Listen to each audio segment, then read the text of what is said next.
بسم اللہ الرحمن الرحیم۔ عزیز دوستو، قرآن کریم کی 114 صورتیں ہیں اور وہ تمام کی تمام رحمت ہیں، ہدایت ہیں اور ہمارے لیے شفا ہیں۔ لیکن کبھی ہم نے سوچا کہ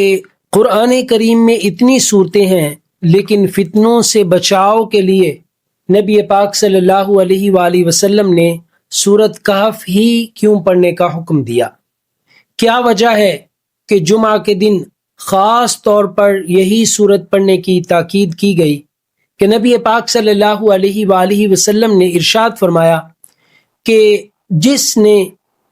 جمعہ کے دن سورہ کہف کی تلاوت کی تو اس دن سے اگلے جمعہ تک یعنی 8 دنوں تک وہ شخص فتنوں سے محفوظ رہے گا۔ اور ایک اور حدیث مبارکہ میں نبی صلی اللہ علیہ وآلہ وسلم نے فرمایا من حفظ 10 آیات من اول سورۃ الکہف عصم من الدجال او کما قال علیہ السلام، کہ جو شخص سورہ کہف کی ابتدائی 10 آیات یاد کرے وہ دجال کے فتنہ سے محفوظ رہے گا۔ نبی پاک صلی اللہ علیہ وآلہ وسلم نے آنے والے سب سے بڑے فتنہ یعنی فتنہ دجال سے بچنے کے لیے ہمیں جو ایک خاص عمل بتایا وہ سورہ کہف کا عمل ہے، کیونکہ یہ سورہ دراصل فتنوں میں ایمان کو بچانے کا مکمل نصاب ہے۔ انسان پر طرح طرح کی آزمائشیں آتی ہیں، کبھی ایمان کی آزمائش ہوتی ہے، کبھی علم کی آزمائش ہوتی ہے، کبھی دولت کے ذریعے اس کو آزمایا جاتا ہے اور کبھی اقتدار دے کر اس کو آزمایا جاتا ہے۔ تو اس صورت میں جو پہلی آزمائش انسان کے اوپر آتی ہے وہ ایمان کی آزمائش ہے، اور اللہ سبحانہ و تعالی نے اصحاب کہف کا واقعہ بیان فرمایا کہ یہ وہ چند نوجوان تھے جو اپنا ایمان بچانے کے لیے دنیا سے الگ ہو گئے اور انہوں نے یہ دعا کی ربنا آتنا من لدنک رحمہ، یعنی اے ہمارے رب ہمیں اپنی طرف سے رحمت عطا فرما۔ یہ واقعہ ہمیں سکھاتا ہے کہ جب ایمان پر دباؤ ہو، آزمائش ہو، تو پھر ماحول سے نہیں بلکہ اللہ سبحانہ و تعالی سے مدد مانگنی چاہیے۔ اور اسی طرح اسی صورت میں مال کا جو فتنہ ہے کہ انسان کو جب بہت سارا مال و دولت ملتا ہے تو وہ فخر اور غرور اور تکبر کرنے لگ جاتا ہے اور پھر وہ سرکشی پر اتر آتا ہے۔ تو اللہ سبحانہ و تعالی نے اس فتنہ، اس آزمائش کو دور کرنے کے لیے ایک ایسے شخص کا ذکر فرمایا کہ جس کے پاس 2 ہرے بھرے باغات تھے، پھلوں سے لدے تھے، لیکن اس نے غرور کیا اور تکبر کیا اور اپنے ایک مومن دوست سے یہ کہا کہ ما اظن ان تبید هذه ابدا، مجھے نہیں لگتا کہ یہ باغ کبھی ختم ہوں گے۔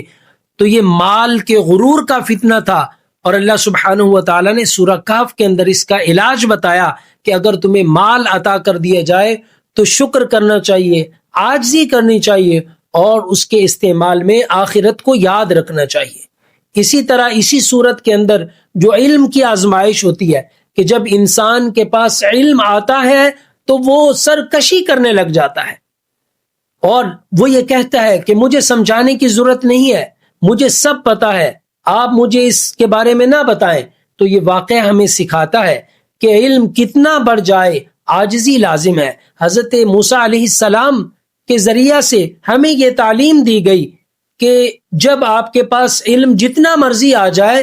تو پھر اللہ سبحانہ و تعالی کا شکر کرنا چاہیے، عاجزی اختیار کرنی چاہیے، اور تاکہ امت کو یہ سبق ملے کہ اللہ کا علم سب سے بالا ہے۔ اور یہ فتنہ آج کے دور میں بہت عام فتنہ ہے، اور کل قیامت کے دن یہ فتنہ آج کے دور میں بہت عام فتنہ ہے کہ جب لوگ کہتے ہیں کہ ہم سب جانتے ہیں، اور اسی وجہ سے انسان کے اندر تکبر پیدا ہوتا ہے، اور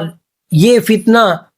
قیامت کے قریب بڑھتا جائے گا۔ اور اسی طرح چوتھے نمبر پر جو اقتدار کا فتنہ ہوتا ہے، اقتدار اللہ سبحانہ و تعالی جب کسی بندے کو عطا فرماتا ہے تو پھر اس کے اوپر آزمائشیں آتی ہیں، تو اس آزمائش سے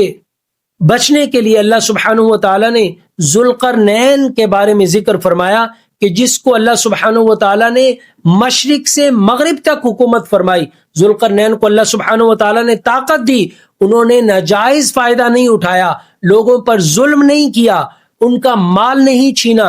اور بلکہ انہوں نے تو عدل کیا اور کمزوروں کی مدد کی. اور وہ یہ اللہ سبحانہ و تعالیٰ سے دعا کرتے رہے کہ یہ اقتدار میرے لیے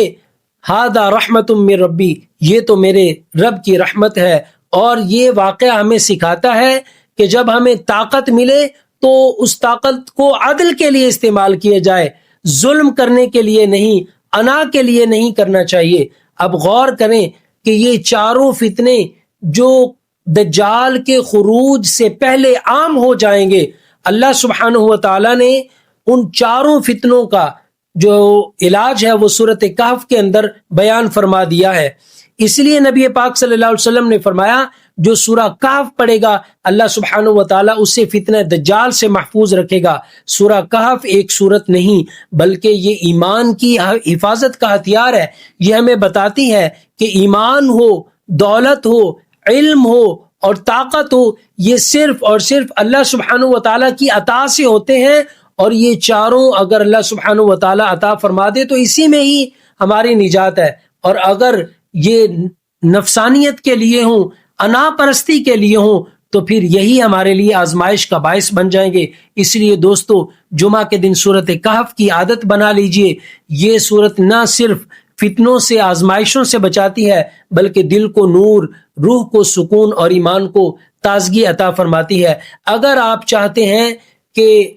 یہ پیغام دوسروں تک پہنچے تو اس ویڈیو کو دوسروں تک ضرور پہنچائیے. اللہ سبحانہ و تعالیٰ میں عمل کی توفیق نصیب فرمائے.